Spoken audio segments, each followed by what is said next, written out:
Greetings all, thedvsmonkey here. Today is story time. I'm going to tell you a little story about an item that I have over there on the shelf. I told you I'd go through all those and tell you why they're up there. Well, today we're going to talk about this durable Easy Mix mixer from Proctor Silex. Now I'm sure you're asking yourself, why the hell does he have a freaking hand mixer on his shelf? And I'm going to tell you, years ago, I used to have a Dodge Ram 1500. So I had this big truck. I had a bunch of tools and various things inside of it, like jacks. I had a compressor, jumper cables, and all the little tools to fix flat tires and all that stuff. And I actually used to stop and help people on the side of the road. Well, we were visiting my parents in Pennsylvania at one point. My wife and I were coming back from a shopping trip, and we saw a car up ahead of us that was pulled over. And I told her, I said, I got to stop, right? And she's like, of course, just be safe. So we pulled over, and it was a young Japanese woman who was standing outside the car, perplexed, and there was an elderly Japanese man in the back seat. In case you didn't know, I'm half Japanese. That's how I knew they were Japanese. I came up, and when I asked her what was the problem, and she's like, it just stopped.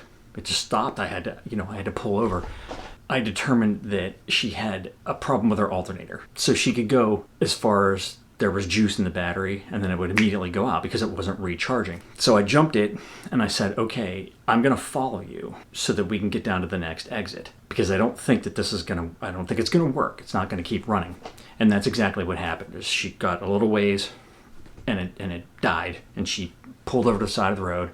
I went up, I jumped her again. So we did that through a series of jumps and got her down to the next exit, which fortunately had a full service gas station. In the meantime, she was calling her American friend and trying to explain to him what was going on. So she just sort of handed me the phone, and I picked up, and I was like, hey, and he's like, what is going on? And I explained the situation. I said, well, the battery's not getting charged, so there's a problem. I go, but there's a gas station, at the next exit, so she should be able to, I'll get her there. And he's like, why the hell don't you just change the battery? And I was like, well, dude, I got a lot of tools, but I don't often carry different sized batteries around with me. And he goes, how the hell could you not have a battery? And I was like, what do you mean, how the hell could I not have who do you think I am? And he's like, aren't you AAA? And I was like, no, I'm just some guy that pulled over on the side of the road and helped her. And he's like, oh my God, I'm so sorry. Oh my God, dude, I thought you were AAA. I thought she called AAA. And I was like, no. And he's like, you got to make her give you money. And I was like, I'm not taking any money. He goes, no, dude, you can't be going through all this. You got to tell her to give you money, and we'll take care of it. And I was like, just don't worry about it. So I'm going to get her down to this exit. This is the exit that it is. I'll have her call you when she gets there. A couple more jumps, and I get her to the gas station. And I explained to her, I said, okay, for now, you're safe. I don't know if they'll be able to help you here or not, but your friend said that he would show up, and I told him you'd call him. And she said, okay, thank you. The elderly Japanese man in the back was like bowing to me and bowing to me. I was good to go. And she, chotomate, wait a minute. And she went to the trunk, and she opened up the trunk, and she was studying what she had in the trunk. And she walked back, and she handed me this mixer. And I was like, oh, no, you don't need to give me this. It was my pleasure to help you. And she's like, no, you have to. So that's where the Japanese side came out, where I knew that I would have offended her if I had not taken this item that she was giving me for helping her. I took the mixer, and I bowed, and thank you. And I says, okay, good to go, whatever.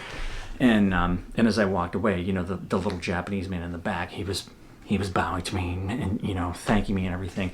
And I got in the car. My wife was like, what the hell was that? And what are you holding? And I said, she gave me a mixer. And she's like, what?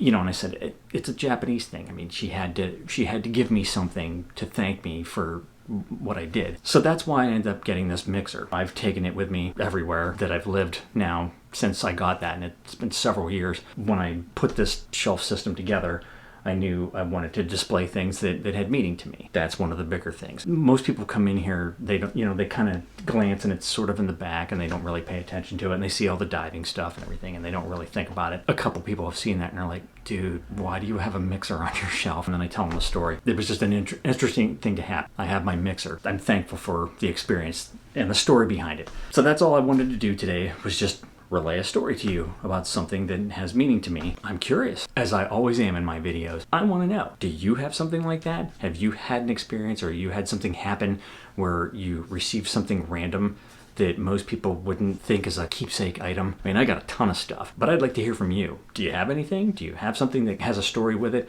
I'd love to hear it. Okay, that's all I got for you today. Like, subscribe, all that shit. And remember, kids, forward and up.